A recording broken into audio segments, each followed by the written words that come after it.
Hello friends, उच्च न्यायालय के टॉपिक से आज हमारी ये दूसरी क्लास है, जिसमें भी उच्च न्यायालय में ऐसे कौन से क्वेश्चन हैं जो बार बार रिपीट होते रहते हैं, उसके बारे में हम चर्चा करते हैं। तो उसमें हमारा आज का फर्स्ट क्वेश्चन है कि भारत के उच्चतम न्यायालय के मुख्य न्यायमूर्ति का सही क्रम है। जो भारतीय उच्चतम न्यायालय के जो मुख्य न्यायमूर्ति थे उनका सही क्रम क्या है? तो उनका सही क्रम है वो सबसे पहले रंजन गोगोई, NV रमन, दीपक Mishra, HL Dattu, TS Thakur, Jagdish Singh Kher, BP Sinha, PV Gajendra Gadkar, SR दास, KG Balkrishna, HH कपड़िया, HL Dattu. तो इनका सही क्रम कौन सा है? HL Dattu, TS Thakur, Jagdish Singh Kher. अगला है कि नीचे दिए गए वक्तव्यों को विकथन और तर्क के रूप में चिन्हित करना है और उनमें से सही वक्तव्य कौन सा है उसके बारे में बताना है। कि भारत में न्यायपालिका कार्यपालिका से स्वतंत्र है। सही है। न्यायपालिका सरकार का पक्ष लेती है और उसकी योजनाओं के कार्यान्वयन में सहायता करती है। ये गलत है। तो अपना ए सत्य परंतु आर असत्य है। अगला कि उच्च न्यायालय के न्यायाधीशों के कार्यकाल के संबंध में विचार करना है कि उच्च न्यायालय का न्यायाधीश वो 62 वर्ष की आयु प्राप्त करने के तक पद धारण कर सकता है, यानी कि 62 वर्ष की आयु तक वो न्यायाधीश के रूप में कार्य कर सकता है। यह बात सही है। अगला है कि उच्च न्यायालय का न्यायाधीश उस राज्य के राज्यपाल को पत्र लिखकर अपने पद से त्यागपत्र दे सकता है? नहीं। तो कौन सा सही है? केवल कथन एक सही है। अगला है कि संविधान का कौन सा अनुच्छेद न्याय पर आधारित सामाजिक व्यवस्था पर प्रदान करता है?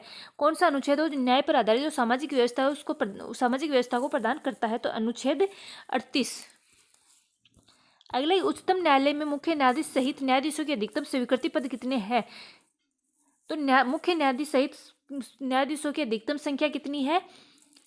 34, 33 + 1। अगले, संविधान के किस अनुच्छेद के अंतर्गत सर्वोच्च न्यायालय को अभिलेख न्यायालय का स्थान दिया गया? कौन से अनुच्छेद द्वारा सर्वोच्च न्यायालय को अभिलेख न्यायालय का स्थान दिया गया? अनुच्छेद 129 के तहत। अगला है कि निम्नलिखित में से जिला स्तर पर उपभोक्ता विवादों का निपटारा कौन करता है? तो जिला स्तर पर उपभोक्ता विवादों का निपटारा वो जिला फोरम के द्वारा किया जाता है। भारत में न्यायपालिका कैसी है? तो भारत में न्यायपालिका का रूप स्वतंत्र है। भारत के संविधान का कौन सा अनुच्छेद राज्यों के उच्च न्यायालयों को मूल अधिकारों के प्रवर्तन का अधिकार देता है? कौन सा अनुच्छेद है जो राज्यों के उच्च न्यायालयों को मूल अधिकारों के प्रवर्तन का अधिकार देता है? तो अनुच्छेद 226। अगले, भारत के उच्चतम न्यायालय के न्यायाधीश को हटाने के लिए प्रस्ताव पारित करते हैं? कौन है जो न्यायाधीश को हटाने के लिए प्रस्ताव पारित करते हैं? तो जो प्रत्येक सदन की कुल सदस्य संख्या की बहुमत द्वारा उस सदन में उपस्थित और मत देने वाले सदस्यों की 2/3 बहुमत द्वारा न्यायाधीश को पद से हटाया जा सकता है। अगला, कि निम्नलिखित में से किस वाद में उच्चतम न्यायालय ने संविधान के मूल ढांचे के अवधारणों को प्रतिपादित किया था? तो कौन से वाद में उच्चतम न्यायालय ने संविधान के मूल ढांचे की अवधारणा को प्रस्तुत किया था? केशवानंद भारतीवाद 1973।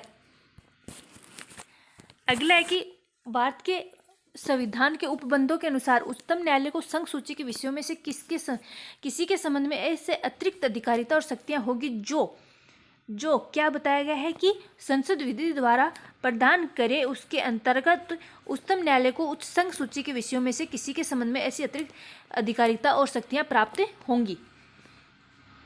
अगला, संविधान का कौन सा अनुच्छेद कार्यवाहक मुख्य न्यायाधीश की नियुक्ति से संबंधित है? कार्यवाहक मुख्य न्यायाधीश की नियुक्ति से संबंधित अनुच्छेद है 126। अगला, कि भारत में विधिक सेवा दिवस कब मनाया जाता है? भारत में विधिक सेवा दिवस है वो 9 नवंबर को मनाया जाता है। अगर दो राज्यों के मध्य विवाद उच्चतम न्यायालय के किस क्षेत्राधिकार का हिस्सा है? दो राज्यों के मध्य विवाद है वो कौन से क्षेत्र के अंतर्गत आता है? तो वो मौलिक क्षेत्र के अंतर्गत आता है। अगले, मूल संरचना का सिद्धांत न्यायपालिका ने किस वाद में प्रतिपादित किया था? मूल संरचना का सिद्धांत है वो केशवानंद भारतीवाद में प्रतिपादित किया था। राष्ट्राध्यक्ष को न्यायपालिका द्वारा परामर्श देने का प्रावधान भारतीय संविधान में किस देश के संविधान से लिया गया है? तो किससे लिया गया? कनाडा से। अगला, भारत के मुख्य न्यायमूर्ति उच्चतम न्यायालय को दिल्ली के अलावा अन्य स्थान पर अधिनिष्ठ करना चाहते हैं, इसके लिए उसे जरूरी है, यानी किसकी स्वीकृति यानी किसके अनुमोदन के आधार पर वह नई दिल्ली के अलावा अन्य स्थान पर उच्चतम न्यायालय की जो बैठक है उसको अधिनिष्ठ कर सकता है? तो राष्ट्रपति के अनुमोदन से।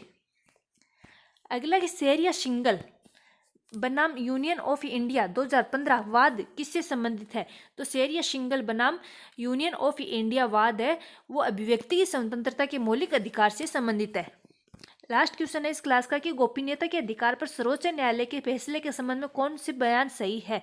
गोपनीयता का अधिकार अनुच्छेद 21 के एक आंतरिक भाग के रूप में घोषित किया गया है जो जीवन और स्वतंत्रता की सुरक्षा करता है। सही है। सुप्रीम कोर्ट के 10 न्यायाधीश पीठ ने यह ऐतिहासिक फैसला दिया। गलत है, 10 न्यायाधीशों ने नहीं दिया। यह निर्णय भारत के मुख्य न्यायाधीश JS खेहरा की अध्यक्षता में खंडपीठ ने दिया था। ये सही है। सरकार ने तर्क दिया कि संविधान की अभिव्यक्ति गोपनीयता और को एक असहनीय मौलिक अधिकार के रूप में गारंटी नहीं देता है। ये भी सही है। तो हमारा A, C और D सही है, मतलब A नंबर है वो अपना सही है। इसी के साथ क्लास समाप्त होती है। पसंद आई हो तो लाइक करें, शेयर करें, कमेंट करके जरूर बताएं। अगर अभी तक चैनल को सब्सक्राइब नहीं किया तो द स्टडी पॉइंट के नाम से चैनल है, उसको जरूर सब्सक्राइब करें।